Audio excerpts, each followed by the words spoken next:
Dear learners, a very warm welcome to all of you in the MOOCs of Energy Resources and Conversion Process. I am Dr. Shweta Tripathi, Assistant Professor in Mechanical Engineering, School of Engineering and Technology, Indira Gandhi National Open University, New Delhi.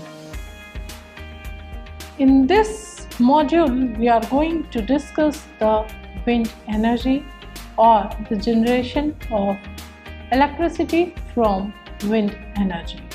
The learning outcomes of this module is the introduction of wind turbine, the understanding the working of wind turbine, discussion of vertical and horizontal wind turbine, the relative advantages and disadvantages of these wind turbines, wind power plants, work to understand the working of wind power plants and to discuss the advantages and limitations of wind power plants.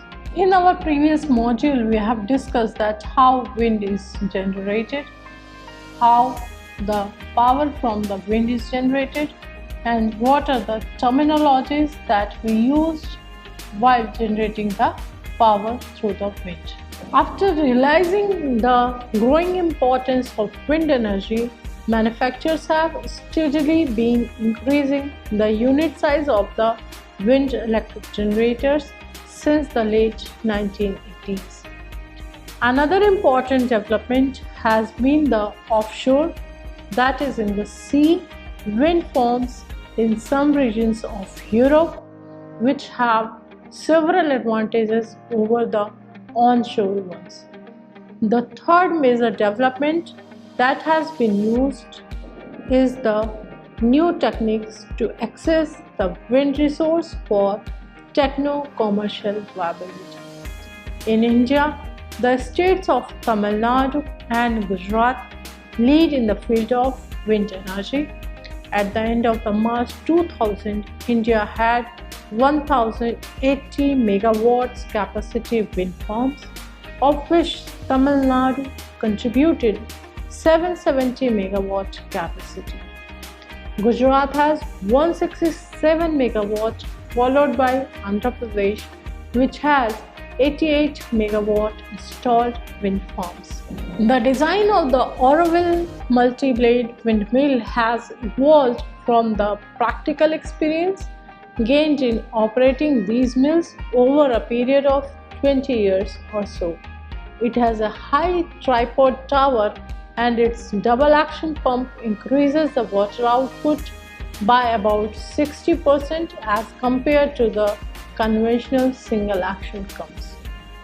In windmills, the wind energy is directly used to crush grain or to pump water. At the end of 2007, the worldwide capacity of wind power generators was 94.1 gigawatt. Although wind currently produces just over 1% of worldwide electricity use, it accounts for approximately 19% of electricity production in Denmark, 9% in Spain and Portugal, and 6% in Germany and the Republic of Ireland. Globally, wind power generation increased more than five-fold between 2000 and 2007. Wind power is produced in large-scale wind farms connected to electrical grids as well as in individual turbines for providing electricity to isolated locations. There are about a dozen wind pumps of various designs providing water for agriculture, afforestation and domestic purposes, all scattered over the country. Now let us talk about the wind turbine. So let us see in the picture and see the various parts of the wind turbine. Number one is the foundation. It is the basement of a wind turbine on which the whole self-weight of wind turbines will come. It is normally under the surface and it cannot be seen. Then the number 2 indicates the part which is connected to electric grid. This is the connection from which the generated power is sent to electric grid with the help of electric wires. Then number 3 is the tower. It is supporting structure for nacelle and rotor. The nacelle is placed above the tower, and tower is assembly of number of cylindrical hollow structure which are assembled at the site, and generally we call this site as wind farm. Then number 4 is access ladder. There will be a ladder inside the tower from basement to the top so that one can get access to the nacelle for any kind of repair or inspection work or maintenance. Then 5th is the yaw control. Since the direction of wind keeps on changing with respect to time, and the rotor should be placed in the direction of wind to get the maximum power output, this yaw control helps in changing the direction of the rotor and will place it in the direction of the wind. Then is the nacelle. Nacelle is a rectangle-like structure that contains generator, controller system, cooler, etc. When yaw controls activates, the whole nacelle is rotated in the direction of wind. Then is the generator. It is the unit responsible for power generation. Then is anemometer. Anemometer is a device that is used for wind speed measurement. This data is sent to the control system to measure or to have a record of this speed of the wind. Then comes the brake. It is used to stop the rotor that is rotating. Usually brakes are applied when weather conditions are not good to generate power, or the RPM of the rotor is above normal speed, which may not suit to generator. Then comes the gearbox. It consists of the gears that increases the RPM of the rotor to suit the RPM of generator. Then it is rotor blade. Blades are the rotating member of the wind turbines that makes the shaft to rotate, which is connected to gearbox and then to generator. Blades are of aerofoil shape and length will generally vary from 30 meter to 80 meter approximately, depending on the rated power of wind turbine. Then is the pitch control. It is used to change the angle of inclination, pitch angle, which are responsible for getting maximum efficiency. Then comes the rotor hub. It is the one which holds the rotor blade, and it will also rotate along with blades. Generally, there are two types of wind machines: horizontal axis wind machine and vertical axis wind machines. In horizontal axis wind machine, it is the machine which is mostly used today. These machines have blades like airplane or propellers. A typical horizontal wind machine stands as tall as a 20-story building and has 3 blades that span 200 feet across. The largest wind machines in the world have blades longer than a football field. Wind machines stand tall and wide to capture more wind. These are the common style that the most of us think of when we think about a wind turbine. A horizontal axis wind turbine has a similar design to a windmill. It has blades that looks like a propeller that is spin on the horizontal axis. Horizontal axis wind turbines have the main rotor shaft and electrical generator at the top of a tower, and they must be pointed into the direction of wind. Small turbines are pointed by a simple wind vane placed square with the rotor blades, while large turbines generally use a wind sensor coupled with a servo motor to turn the turbine into the wind.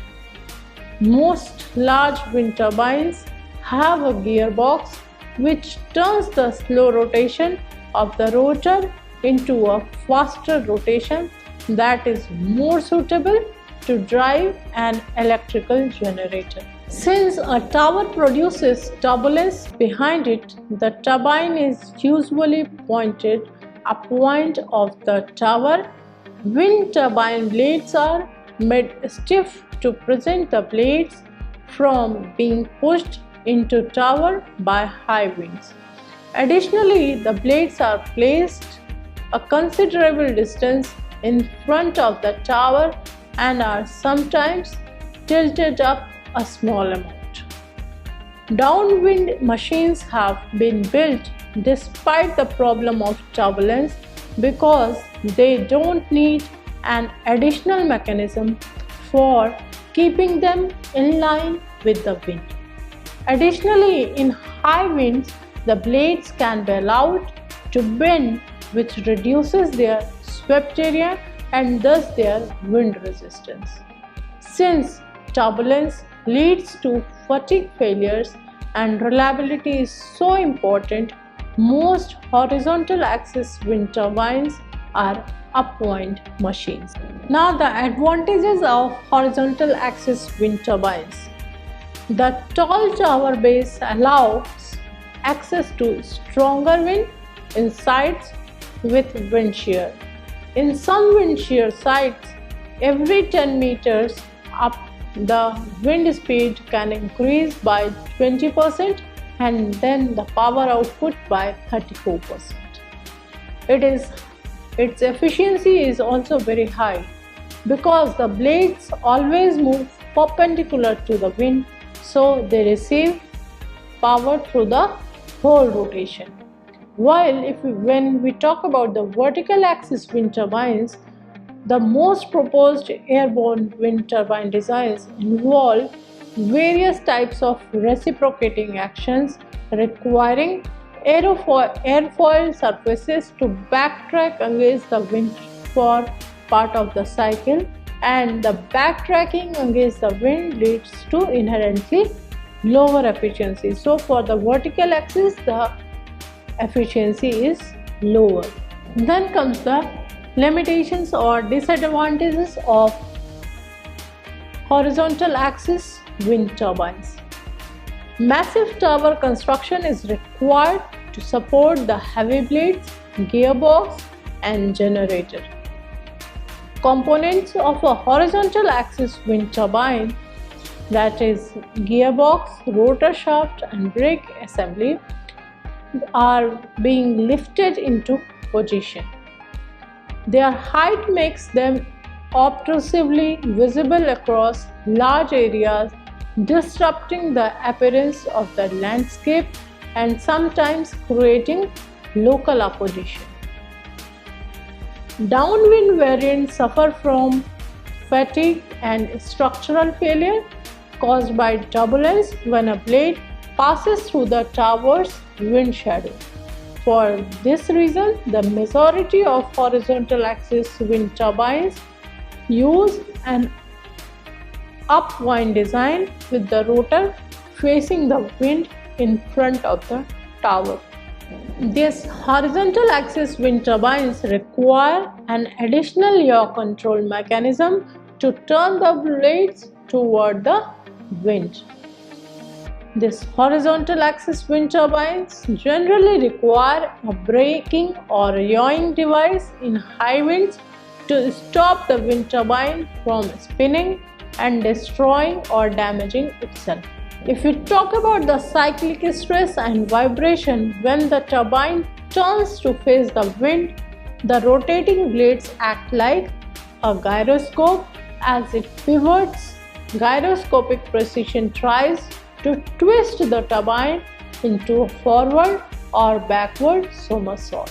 For each blade on wind generator's turbine, force is at a minimum when the blade is horizontal and at a maximum when the blade is vertical.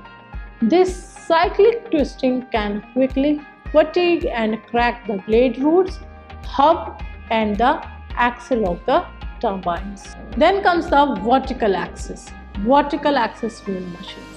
These vertical axis wind machines have blades that go from top to bottom, and the most common type is Darrie's wind turbine, which looks like a giant two-bladed egg beaters. The type of vertical wind machine typically stands 100 feet tall and 50 feet wide. The vertical axis wind machines make up only a very small percent of the wind machines used today. The wind amplified rotor platform is a different kind of wind system that is designed to be more efficient and use less land than wind machines in use today. It does not use large blades. Instead, it looks like a stack of wheel rims. Each module has a pair of small, high-capacity turbines mounted to both of its concave wind amplifier module channel surfaces. The concave surfaces channel wind toward the turbines, amplifying wind speeds by 50% or more.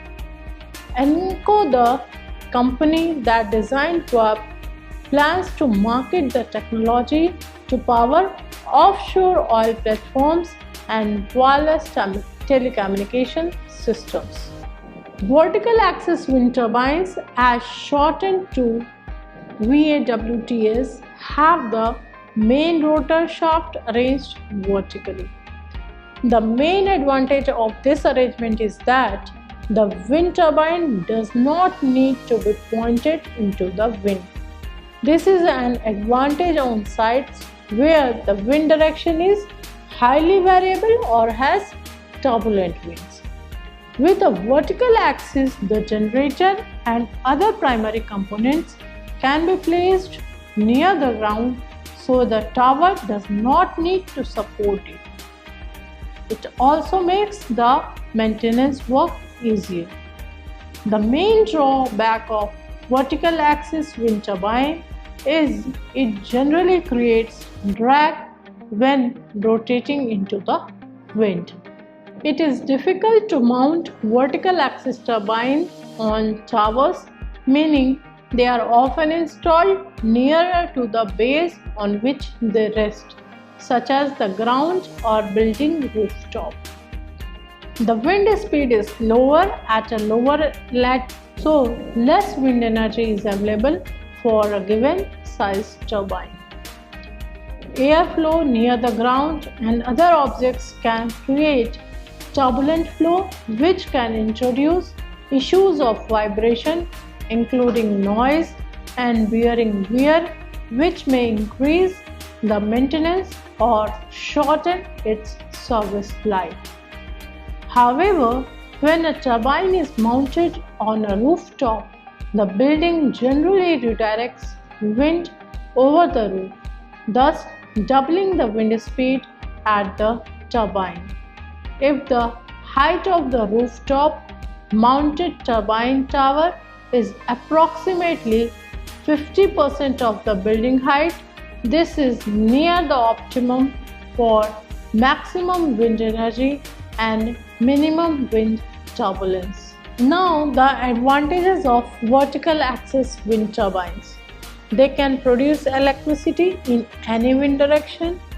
A strong supporting tower is not needed because generator, gearbox and other components are placed on the ground. The production cost is also low as compared to horizontal axis wind turbines, as there is no need of pointing turbine in wind direction to be efficient, so yaw drive and pitch mechanism is also not needed. The installation is easy as compared to other wind turbines. It is easy to transport from one place to another as it is not that much large. The maintenance cost is also low. They can be installed in urban areas as well, and the risk for human and birds is also low because blade moves at relatively low speeds. They are particularly suitable for areas with extreme weather conditions like in the mountains where they can supply electricity to mountain huts. Then comes the limitations or disadvantages of vertical axis wind turbines. As only one blade of the wind turbine works at a time, efficiency is very low compared to horizontal axis wind turbines. They need an initial push to start. This initial push that to make the blades start spinning on their own must be started by a small motor. When compared to horizontal axis wind turbine, they are very less efficient because of the additional drag created when their blades rotate. They have relatively high vibration because the airflow near the ground creates turbulent flow. Because of vibration, bearing wear increases, which results in the increase of maintenance cost. They can create noise pollution as well. Vertical axis wind turbines may need guy wires to hold it up. Guy wires are impractical and heavy in farm areas. Now comes the wind power plants. Wind power plants or wind farms, as they are sometimes called, are clusters of wind machines used to produce electricity.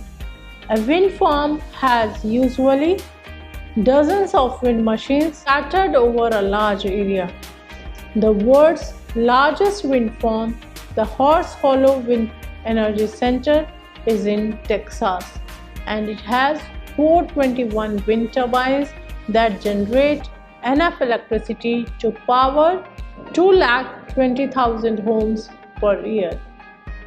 Unlike power plants, many wind plants are not owned by public utility companies. Instead, they are owned and operated by business people who sell the electricity produced on the wind farm to electric utility. These private companies are known as independent power producers. Operating a wind power plant is not as simple as just building a windmill in a windy place.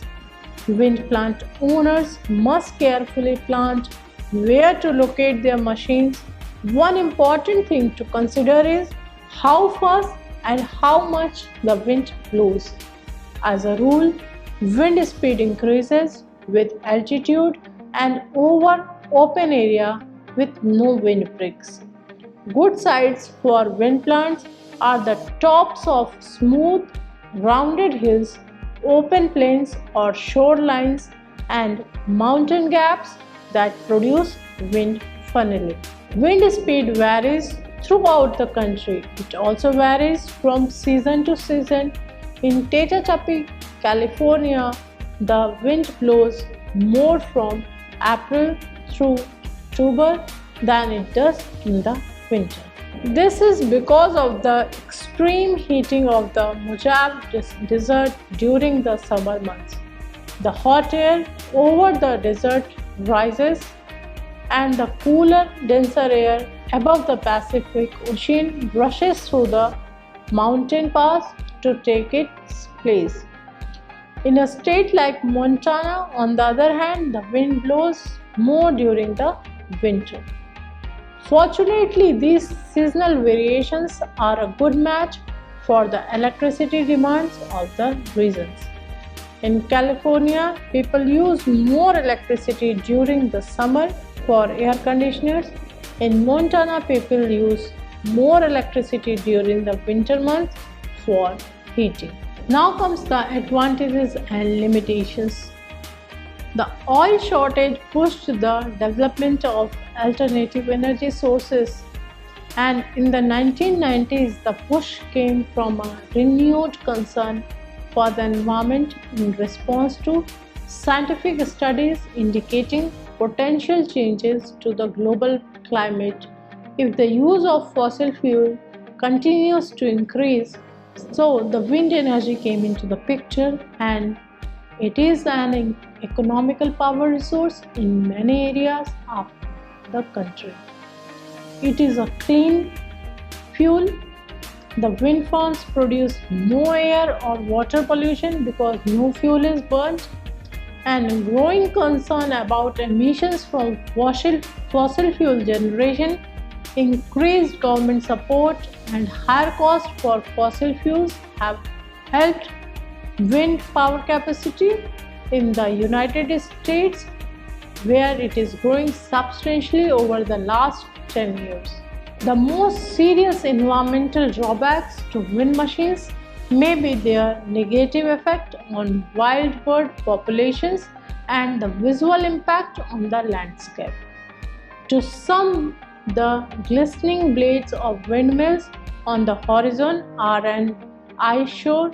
To others, they are a beautiful alternative to conventional power plants. Now, let us summarize whatever we have learned in this module. In this module, we have discussed the various parts of a wind turbine. We had discussed the working of a wind turbine. We have discussed the horizontal axis wind turbine and vertical axis wind turbines.